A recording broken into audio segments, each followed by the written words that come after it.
This knowledge clip deals with Gayatri Spivak. Spivak was born in India and became a literary theorist, philosopher, and feminist critic. She has a dubious relation to the field of post-colonial studies. On the one hand, she is famous for being one of the foundational authors, but on the other, she consciously separates herself from the field of post-colonial studies.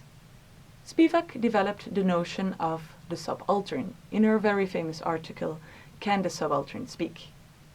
In what follows, we take a look first at what the subaltern is, then at the central argument Spivak makes in her article, and lastly to some important implications for post-colonial studies. So what is the subaltern? If you think of the relation between the oppressor and the oppressed, then who would be the subaltern? Not the oppressor, but also not the oppressed. Spivak argues that someone who is marginalized up to the extent of being invisibilized, that is the subaltern. In a colonial context, we have the colonizer and the colonized.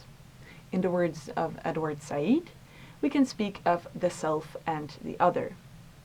Then who is the subaltern? The subaltern is the other to the other. For example, if the colonizer is an Englishman, and then the other is the Indian elite, the subaltern in that case are poor Indian rural women. Spivak then poses the question, can the subaltern speak? And her answer is no. If the subaltern gets a voice, then they become the altern, thus the other. Spivak develops these abstract notions discussing a very concrete case, namely illustrated by a traditional Indian practice called sati, or plural suti, which means widow burning. According to this tradition, when a man would come to die, he would be buried, and the widow would join her husband in death by throwing herself into the flames. During and after colonial times, this practice generated great attention, and much was written about it. Spivak analyzed and critiqued these writings. On the one hand, she directs her criticism towards British colonials who present this tradition as a widespread misogynist tradition. On the other hand, there are the Indian male elites who present the practice as the free will of true Indian woman, thus romanticizing the practice.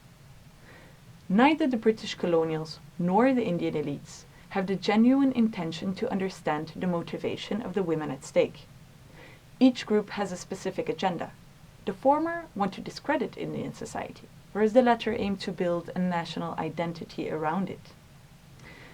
The central point Spivak makes is that in both cases, these women are spoken for and do not speak for themselves.